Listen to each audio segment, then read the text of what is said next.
कुछ वीडियो बनती है सीख लेने के लिए, तो उन्हीं में से एक वीडियो है।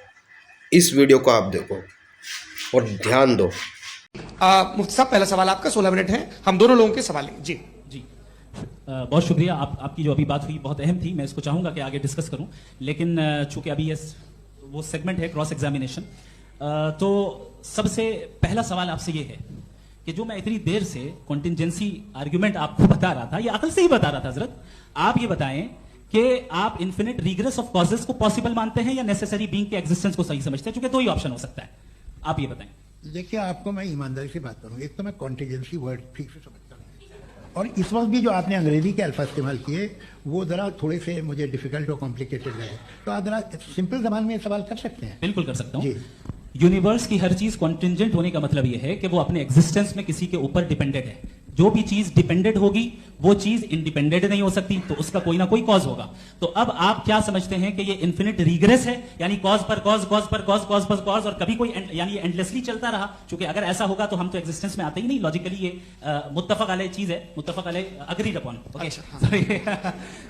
इस पे हमने एग्री किया था कि मुश्किल शब्द आएगा तो अर्थ बताना पड़ेगा। तो इन्फिनिट रिग्रेस तो पॉसिबल नहीं है, तो कहीं ना कहीं आपको रुकना पड़ेगा ऐसे नेसेसरी पर। नहीं, कोई जरूरत नहीं रुकने की। किसने कहा आप रुकना पड़ेगा? आप रुकते हैं खुदा पे, आप नहीं रुकते। आप कहते हैं वो हमेशा से, जब उस वक्त से जब वक्त नहीं था। आप कहाँ रुकते हैं कि अब हुआ था वो? आप नहीं कहते। हम क्यों नहीं मान सकते कि यूनिवर्स जो है और बल्कि मल्टीवर्स जो है वो हमेशा से हैं, वो बनती है, बिगड़ती है। एक हमारे यहाँ एक चीज़ है ब्लैक होल, वो समेट लेता है वापस, फिर ब्लास्ट होता है, फिर फैल जाता है। और इसमें हमारी तो खैर कोई औकात ही नहीं है इंसान की। एक छोटे से जर्रे पे हम 50-60 साल की उम्र रखते हैं, जो करोड़ों अरबों साल की कायनात है उसमें, और पैदा भी नहायत ही बेहुदा वजह से हुए थे। तो इसमें ये सोचना कि इसकी वजूहात और ये क्यों है, ये डिपेंडेंट है, ये हम देख रहे हैं, क्या मालूम। आप सोचिए कि ये जो फैल रही है कायनात, ये कहाँ फैल रही है, ये कहाँ जा रही है, और ये फैल क्यों रही है? अरे बना ली थी तुमने, रुको भैया, काफी है। ये फैल क्यों रही है? और कौन सी कायनात जिसे मैं दूरबीन से देखता हूं तो 2 बिलियन लाइट ईयर पे है, उससे मेरा कोई वास्ता ही नहीं है। 2 बिलियन ईयर यानी अगर मैं 80,000 माइल्स पर सेकेंड से चलूं तो 20 करोड़ साल में वहां पहुंच जाऊंगा। इसकी जरूरत क्या थी? ये दुनिया, ये कायनात तो इंसान अशरफुल मखलूकात के लिए बनाई गई ना। तो ये सब ये टर्म समझ में नहीं आया, इसमें कोई खास समझने वाली बात थी भी नहीं। ये जो अल्टीमेट कहा यह जाता है कि ये जो पूरी यूनिवर्स है, ये जो दुनिया है, ये इंसान के लिए बनाई गई। अच्छा, ये सब इंसान के लिए। क्यों साहब, सही है ना? बिल्कुल, लेकिन इसका ये मतलब नहीं कि किसी चीज के पीछे रीजन आपको नहीं पता तो रीजन नहीं है, इसे कहते हैं नहीं, मुझे नहीं पता, लेकिन मेरी जिम्मेदारी नहीं है। वो बिल्कुल सही कहा था उसने, बर्टन रसल ने। आपने उसे मजाक में टाल दिया कि भाई आप एक दावा कर रहे हैं, मैं क्यों कहूं कि ये गलत है दावा? आप प्रूफ कीजिए, मेरे पे जिम्मेदारी ही नहीं है, मैंने थोड़ी कहा है। आप प्रूफ कीजिए कि ये सही है। आप आर्गुमेंट ऑफ कॉन्टिजेंसी का जवाब सवाल पूछना चाहेंगे? आप सवाल पूछना चाहेंगे मुफ्ती साहब से? क्योंकि ये क्रॉस एग्जामिनेशन का दौर है। आप जैसे पहले बोल रहे थे फेथ को लेकर कुछ, मैं ये पूछना चाहूंगा कि खुदा ने जो भी रेवल्यूशन किए हैं, एक मजहब के नहीं, बहुत से मजहबों में किए हैं, अलग अलग रेवल्यूशन है। कहीं कुछ एक बात है, कॉन्ट्रडिक्शन भी है आपस में, कहीं कुछ आप कर सकते हैं, कहीं कुछ नहीं कर सकते। ऐसा नहीं है कि सबकी कोड ऑफ मॉरल एक है। तो ये किस्सा क्या है? अब आप ये देखिए कि मुझे कभी कभी लगता है कि जो फुटबॉल फाइनल होता है, लाखों लोग होते हैं, फिर वो टीवी कवर कर ली, करोड़ों लोग, अगर उसमें खुदा की एक बूमिंग आवाज आ जाती, मैं गॉड हूं, तो सारे लोग अभी सुन लेते और टीवी पे भी सुन लेते, किस्सा खत्म होता। ये इतनी राजदारी क्या है कि तुम सामने कुछ तो सबूत दे दो हमें सॉलिड। ये कह साहब ये यूनिवर्स कैसे बने, इससे मसला क्या हल होगा? मैं पूछूंगा आपसे खुदा कैसे बना? क्यों नहीं पूछूंगा कैसे बना? बल्कि वो तो कायनात से कहीं ज्यादा इंटेलिजेंट है, कायनात से कहीं ज्यादा कॉम्प्लेक्स। जी वो हमेशा से आप कहेंगे मैं मान लूंगा। अच्छा, दोयम वो कादिर मुतलक, यानी कादिर मुतलक का मतलब ओमनीपोटेंट, जो चाहे कर सकता है। आपको नौकरी दिलवा सकता है, आपकी अच्छी जगह शादी करवा सकता है, आपके पड़ोसी का मुकदमा हरवा सकता है, आपको जिता सकता है, सब काम करता है। वो इस दुनिया को चला कैसे रहा है? ये दुनिया कैसे चल रही है? आपको इस पर हैरत नहीं होती? या कयामत के बाद कभी एक जस्टिस होगा, जब ये बच्चा मर चुका होगा जिसकी धज्जियां उड़ गई बम से, इसको इंसाफ मिलेगा तब? अच्छा, अब जवाब दूं? हाँ दीजिए। मैं इसीलिए आपकी तरफ सबसे पहले आपने रेवलेशन और स्क्रिप्चर्स की बात की, इस पे मैं बात कर सकता हूं लेकिन आज नहीं करूंगा क्योंकि वक्त कम है, कभी और इस पे डिस्कस करेंगे। मैं तैयार हूं उस पे भी बात करने के लिए। ये अभी से राउंड 2 की भूमिका तय हो रही है। Does God exist round 2? चूंकि आज गॉड के एग्जिस्टेंस पर बात है तो मैं उसी के रिलेटेड जो है आपके सवालात को एंटरटेन भी करूंगा और मैं भी पूछूंगा। आपने कहा कि आपने साबित ही नहीं किया, जबकि आर्ग्यूमेंट ऑफ कॉन्टिजेंसी बुनियादी आर्ग्यूमेंट है। आप मुझे कॉन्टिजेंसी का मतलब बताइए, आपका मतलब क्या कॉन्टिजेंसी? कॉन्टिजेंसी का मतलब यह हुआ कि हर वो वजूद जो किसी भी चीज का पाबंद है, हर वो वजूद या हर वो चीज जो अपने एग्जिस्टेंस में किसी भी चीज के पाबंद है और उससे बाउंड है, उसको उसकी जरूरत है, उस पर डिपेंड करती है, तो जाहिर सी बात है कि उसका कोई ना कोई कॉज होता है। ये तो अकल की बात है, ये आप रीजनिंग की बात करते हैं, मैं वही कर रहा हूं। दूसरी चीज, आपने ये बात कही कि इतने बिलियन लाइट ईयर्स दूर है, उसका मेरा क्या लेना देना। फिर मेरे ख्याल से आपको ये नहीं कहना चाहिए I think therefore I am an atheist. आपको सोचना चाहिए, सिर्फ आप एक लिमिटेड दायरे में रहकर नहीं सोचें बल्कि बाहर निकलकर सोचें। आपने तीसरा सवाल किया, आपने 2-3 सवाल एक साथ। ऐसी बातें ना कीजिए, कुछ लोगों को इतराज हो जाएगा आप पे कि आप कुछ भी सोचिए। ये इजाजत आपको है नहीं, मुझे है।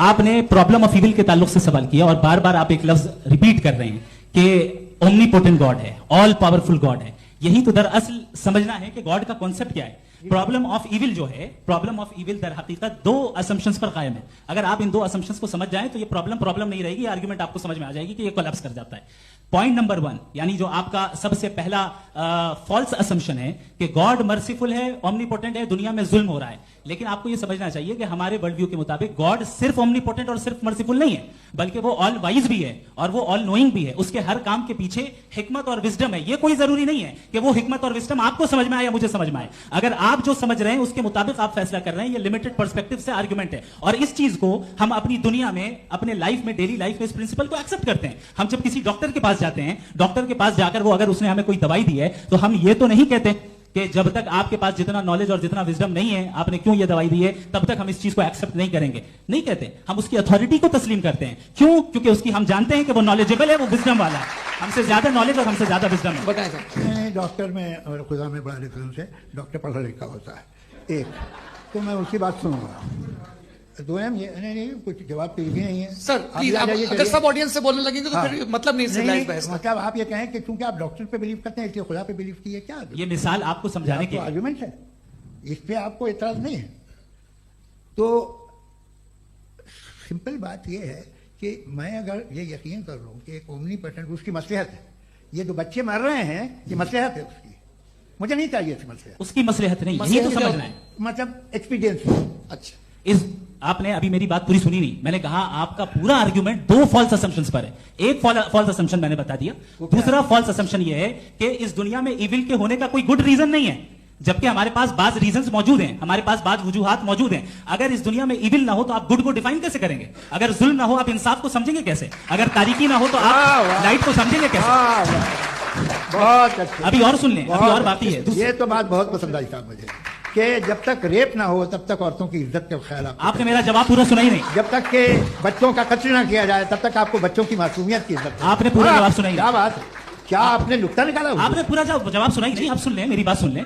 ये मैंने आपको एक चीज बताई। दूसरी चीज, इस दुनिया में हम आए हैं टेस्ट के लिए, हमारा टेस्ट हो रहा है और हर इंसान का अलग अलग अंदाज में टेस्ट होता है।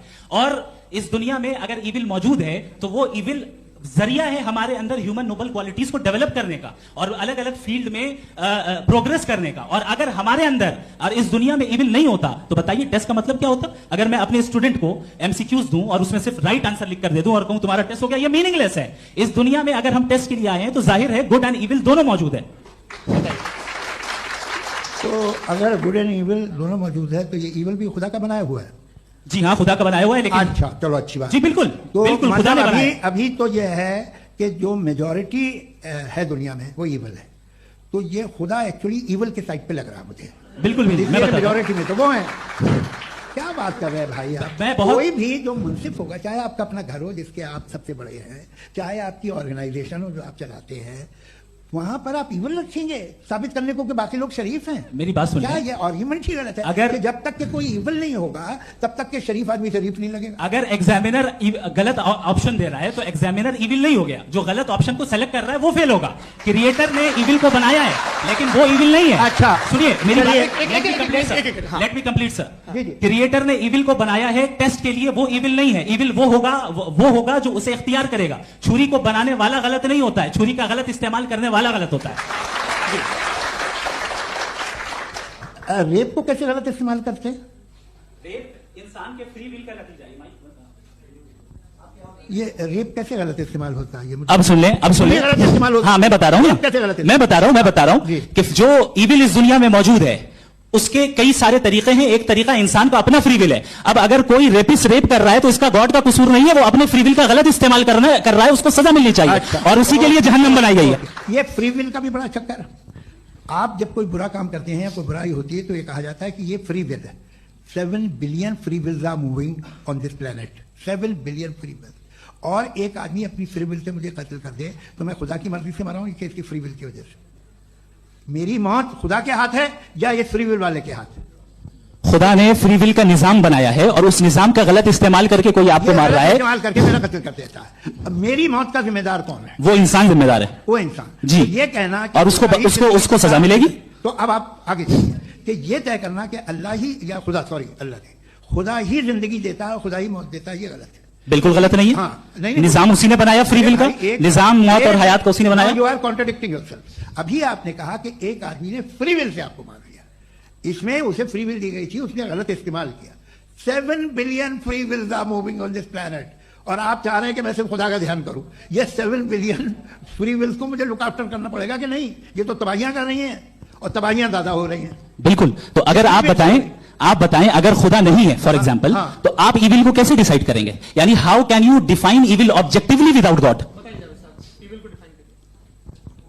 देखिए, दुनिया में 2 तरह के जानवर हैं। एक जो अकेले रहते हैं जंगल में और एक जो ग्रुप्स में रहते हैं। ग्रुप में जो भी रहेगा, चाहे वो आपका फाउंडेशन हो, चाहे कोई क्लब हो, चाहे कोई पॉलिटिकल पार्टी हो, चाहे कोई यूनिट हो, उसमें आपको इंटरैक्ट करने के रूल बनाने पड़ेंगे। यानी लोग तय करेंगे। लोग तय करेंगे। अगर लोगों ने यह तय किया कि किसी का रेप करना सही है, आप जस्टिफाई करेंगे? नहीं, आपका फाउंडेशन तो ये हो गया ना कि लोग ही विल डिसाइड करेंगे। नहीं। अरे दुनिया में ऐसे ग्रुप्स हैं जो रेप को जायज मानते हैं सर्टेन हालात में। मैं डिटेल में नहीं जानूंगा, आप भी जानते हैं। ये जो आईसिस वाले थे, इन्होंने क्या किया था, तो उन्होंने क्या किया उसका खुदा से कोई ताल्लुक नहीं है सर। मैंने सिंपल सवाल किया कि इविल को आप डिफाइन करते कैसे हैं? आगे वापस आइए जी। आप साथ में तभी रह सकते हैं जब कुछ आप ऐसे उसूल डेवलप करें जिसमें हर एक का बेसिक तहफ़्फ़ुज़, हर एक का बेसिक राइट हो और हर एक को कोई आराम मिले। यही तरीका है किसी भी ऑर्गेनाइजेशन जिसमें एक से ज़्यादा लोग हैं और वो ऐसे चलती है ज़िंदगी। उसमें अगर आप गड़बड़ करेंगे तो तबाही होगी, नुकसान होगा, बर्बादियाँ आएंगी। और अगर उसमें आप घर ले लीजिए ना, एक हस्बैंड है, एक वाइफ है, बच्चे हैं, वालदा भी हैं, 2 बहनें भी हैं, एक भाई भी है। अब इसमें कोई निज़ाम आपको चाहिए साथ में रहने का और एक दूसरे पे भरोसा रहे, एक दूसरे के बहीख्वाह हों, एक दूसरे की मदद करें, ऐसी जिंदगी। सर आपकी बात आ गई। आप ये कह रहे हैं कि लोग डिसाइड करेंगे क्या सही है क्या गलत है, यही है? मेजॉरिटी डिसाइड करेगी क्या सही है क्या गलत है? अरे भाई बिल्कुल। मेजॉरिटी अगर ये कहे कि नाजी जर्मनी के साथ जिस तरह मेजॉरिटी थी कि जेनोसाइड करना सही है, आप जस्टिफाई करेंगे? उस वक्त आपका ये सवाल तो उसके बाद क्लोजिंग। हाँ, उस वक्त प्लेनेट पे जो लोग थे उनमें कितने लोग हिटलर को सही समझते? अच्छा, प्लेनेट की मेजॉरिटी तय करेगी, सोसाइटी की नहीं। प्लेनेट की मेजॉरिटी गॉड के एग्जिस्टेंस को सही मानती है, आप क्यों नहीं मानते? ये हेलो ये क्रॉस क्वेश्चन का राउंड यहाँ पर समाप्त होता है। और ये बड़ा अच्छा है कि इस तरह से फ्रेगमेंट कर दिया गया है ताकि जो मरकरी ऊपर जा रहा है जवाब दे दूं। जी। प्लेनेट की ज्यादातर मेजॉरिटी कुछ दूसरे मजहबों के खुदा को मानती है। आप उन्हें नहीं, आप तो मेजॉरिटी की बात कर रहे हैं। अच्छा, ये closing majority की बात- आप ये कह रहे हैं इविल और गुड को डिसाइड मेजॉरिटी करेगी। मेजॉरिटी जो कर दे वो सही हो जाएगा। इसको जैसा आप ही लोगों ने तय किया है उसी फॉर्मेट को फॉलो कर लेते हैं। हाँ। भाई मैंने तो भले लोगों पे एतबार किया और तब मॉडरेशन तय किया। जी, आपके पास 5 मिनट का वक्त है, क्लोजिंग आर्ग्यूमेंट है, उसके बाद हम ऑडियंस से क्वेश्चन आंसर लेंगे जावेद साहब के क्लोजिंग आर्ग्यूमेंट के बाद। ओके, बहुत शुक्रिया। जी। हमारा जो टॉपिक है डज गॉड एग्जिस्ट, मैं इस पे इतने एकेडमिक तैयारी करके आया था, मुझे था कि मैंने सोचा था कि कई सारे मैं आर्गुमेंट्स दूंगा, लेकिन वक्त की भी किल्लत और जावेद साहब बार बार इधर उधर चले जा रहे थे तो उसको भी थोड़ा एंटरटेन करना पड़ गया। डज गॉड एग्जिस्ट पे मैं एक ही आर्गुमेंट दे पाया। आर्गुमेंट्स बहुत हैं और डेफिनेटिव आर्गुमेंट्स हैं, और मेरे आर्गुमेंट को किसी एक राउंड में भी इन्होंने एंटरटेन नहीं किया और रेफ्यूट नहीं किया, एक राउंड में भी नहीं, एक राउंड में भी नहीं, और ना ही अभी आपका क्लोजिंग आर्गुमेंट नहीं हो, बता देना। Argument of contingency sir. अरे मैं आपसे कई बार कह चुका हूं कंटीजेंसी का मतलब अब मैं कैसे समझाऊं आपको आपस में, हाँ, आप और कितने आसानी से समझाऊं मैं, मुझे तो नहीं समझ में आ रहा है। आप अपनी आर्गुमेंट ऑफ कंटीजेंसी उर्दू में बोल सकते हैं। हाँ, आप अपनी बात पूरी कर लें जी, आखिरी 4 मिनट। दूसरी चीज, just a minute please ma'am, can I talk? दूसरी चीज ये है कि आपने एक तो इसका जवाब नहीं दिया, दूसरा आपने गॉड के ना होने पर कोई डेफिनेटिव आर्गुमेंट नहीं दिया, सिर्फ मजहब पे बात कर रहे हैं आप। मजहब तो आज हमारा टॉपिक ही नहीं था, आज तो हमारा टॉपिक हो आप मजहब से ले लेकर आईएस तक चले गए। भाई हमारा क्या ताल्लुक है उससे? We condemn them. और उसका गॉड से क्या ताल्लुक है? अगर कोई गलत काम कर रहा है, किसी ने किसी को कत्ल किया, किसी ने किसी का रेप किया, उसको सजा मिलनी चाहिए। और आपके पास कोई भी rational strong foundation of morality नहीं है। आपने कहा कि मेजॉरिटी तय करेगी सोसाइटी की, वो सही होगा। मैंने कहा हिटलर को, फिर आप सही कहेंगे नहीं नहीं नहीं नहीं, प्लैनेट की सोसाइटी की मेजॉरिटी तय करेगी। तो प्लैनेट की मेजॉरिटी गॉड के एग्जिस्टेंस को मानती है, आप क्या नहीं रिलीजियस है? तो यानी आपके पास कोई स्ट्रांग फाउंडेशन नहीं है ऑब्जेक्टिव मोरालिटी का। ऑब्जेक्टिव मोरालिटी का अगर कोई फाउंडेशन है तो वो सिर्फ गॉड है, गॉड है, गॉड है। Thank you.